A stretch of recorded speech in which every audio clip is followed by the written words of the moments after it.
कहानी शुरू होती है इंडोनेशिया के एक पुराने और सुनसान इस्लामिक गर्ल्स बोर्डिंग स्कूल से। चारों तरफ घना जंगल, ऊंची दीवारें और ऐसा माहौल जहां हर वक्त अजीब सी खामोशी महसूस होती थी। यहाँ रहने वाली लड़कियों की जिंदगी बेहद सख्त नियमों में बंधी हुई थी। सुबह सूरज निकलने से पहले ही अजान की आवाज पूरे हॉस्टल में गूंज उठती और सभी लड़कियों को तुरंत उठकर नमाज और दुआ के लिए जाना पड़ता। यहाँ की सबसे सख्त टीचर थी उमी मैडम। उनका मानना था कि अनुशासन ही इंसान को बेहतर बनाता है। छोटी सी गलती पर भी पूरी क्लास को सजा मिलती थी। इसी स्कूल में एक नई लड़की आई थी, हेरलीना। हेरलीना बाकी लड़कियों से बिल्कुल अलग थी, शांत, मासूम और बेहद भावुक। उसे यहाँ आए सिर्फ 1 महीना हुआ था, लेकिन वो अभी तक इस माहौल में खुद को ढाल नहीं पाई थी। वो अमीर घर की बेटी थी। घर पर उसे कभी किसी चीज की कमी नहीं हुई थी, लेकिन यहाँ उसे अपने सारे काम खुद करने पड़ते थे। एक सुबह हेरलीना देर से उठती है। जल्दी जल्दी तैयार होकर वो क्लास की तरफ भागती है, लेकिन तब तक सबकी नमाज खत्म हो चुकी होती है। उम्मी मैडम उसे देखते ही गुस्से में आ जाती है। वो कहती हैं, यहाँ रहने का मतलब है नियमों का पालन करना। अगर एक लड़की गलती करती है तो उसकी सजा पूरी क्लास भुगतेगी। बस फिर क्या था, पूरी क्लास को सफाई की सजा मिल जाती है। बाकी लड़कियां हेरलीना को घूरने लगती हैं, खासकर ओबी, जो क्लास की सबसे तेज और घमंडी लड़की थी। ओबी गुस्से में कहती है, जब से ये आई है हमें हर दिन सजा मिल रही है। हेरलीना धीरे से माफी मांगती है, कहती है कि रात में पढ़ते पढ़ते उसकी आंख लग गई थी, लेकिन अब किसी को उसकी बातों से फर्क नहीं पड़ता। सफाई करते वक्त ओबी लगातार उसे ताने मारती रहती है, तुम्हारी वजह से पूरी क्लास की बदनामी हो रही है, तुम यहाँ के लायक नहीं हो। हेरलीना बस चुपचाप फर्श साफ करती रहती है। उसकी एक ही दोस्त थी, लानोन। वही उसे समझाने की कोशिश करती थी कि सब ठीक हो जाएगा, लेकिन अंदर ही अंदर हेरलीना टूटती जा रही थी। उस रात वो अपने बिस्तर पर बैठी फैमिली फोटो देख रही होती है। फोटो में उसके मम्मी पापा मुस्कुरा रहे थे। उन्हें देखते ही उसकी आंखों से आंसू निकल पड़ते हैं। उसे अपना घर याद आ रहा था, अपना कमरा,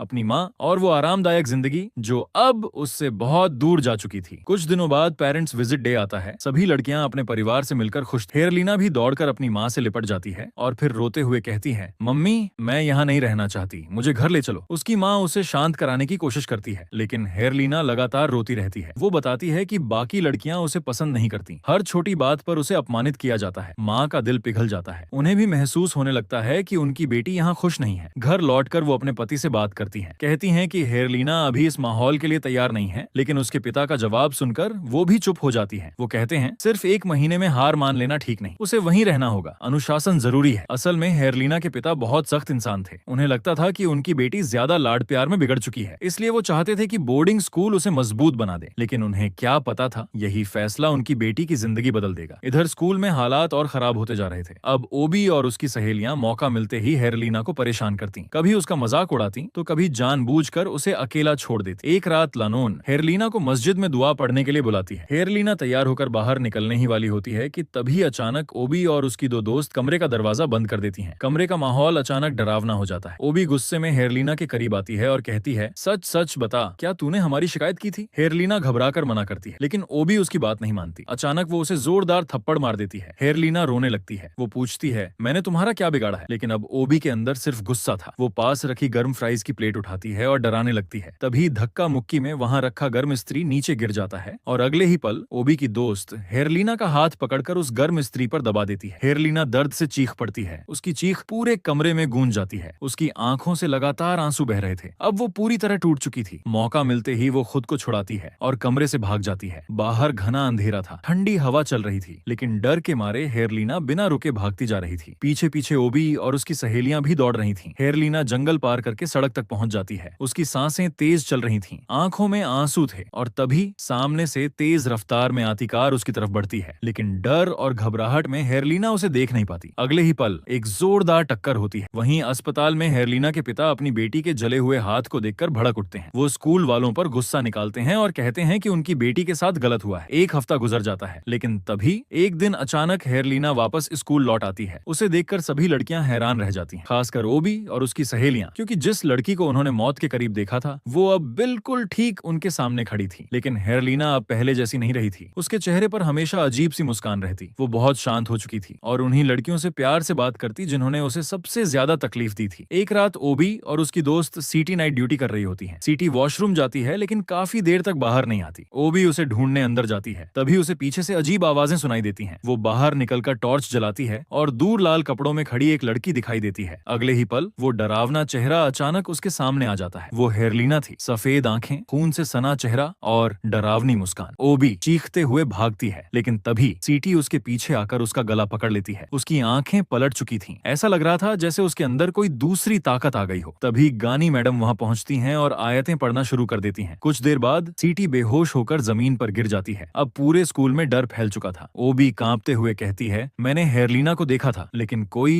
उसकी बात पर भरोसा नहीं करता, सिर्फ लानोन को छोड़कर, क्योंकि उसे भी महसूस होने लगा था कि हेरलिना अब पहले जैसी नहीं रही। उस रात लानोन चोरी से हेरलिना के कमरे में जाती है। हेरलिना दीवार की तरफ मुंह करके कुछ पढ़ रही थी। लानोन डरते हुए पूछती है, तुम क्या कर रही हो? कुछ सेकंड बाद हेरलिना धीरे धीरे पीछे मुड़ती है और मुस्कुराकर कहती है, तुम्हें यहाँ नहीं आना चाहिए था। उसकी आंखें देखकर लानोन डर जाती है। अब स्कूल में अजीब घटनाएं और बढ़ने लगती हैं। रात में दरवाजे अपने आप खुलने लगते, गलियारों में किसी के चलने की आवाजें आने लगती और कई लड़कियां लाल कपड़ों वाली लड़की को देखने का दावा करने लगती हैं। लेकिन असली खौफ अभी शुरू हुआ था, क्योंकि हेरलिना सिर्फ वापस नहीं आई थी, वो अपना बदला लेने आई थी। अब पूरे स्कूल में डर फैल चुका था। रात होते ही कोई भी लड़की अकेले बाहर जाने की हिम्मत नहीं करती थी। ओबी को हर जगह हेरलिना दिखाई देने लगी थी। एक रात दिला की नाइट ड्यूटी लगती है, उसके साथ हेरलिना भी होती है। दिला डरते हुए उससे कहती है, मुझे अकेला मत छोड़ना। हेरलिना मुस्कुराकर कहती है, मैं यहीं हूँ। दोनों प्रेयर रूम पहुंचते हैं। दिला अंदर दुआ पढ़ने लगती है, जबकि हेरलिना बाहर चली जाती है। कुछ देर बाद कमरे में अजीब आवाजें आने लगती हैं, टक टक टक। ऐसा लग रहा था जैसे कोई चीज तेजी से कमरे में घूम रही हो। दिला डर के मारे कांपने लगती है। तभी उसके पीछे किसी के चलने की आवाज आती है। वो पीछे मुड़ती है और उसकी चीख पूरे स्कूल में गूंज उठती है। अगली सुबह दिला की लाश प्रेयर रूम में मिलती है। अब स्कूल में दहशत फैल जाती है। कई लड़कियां घर जाने की जिद करने लगती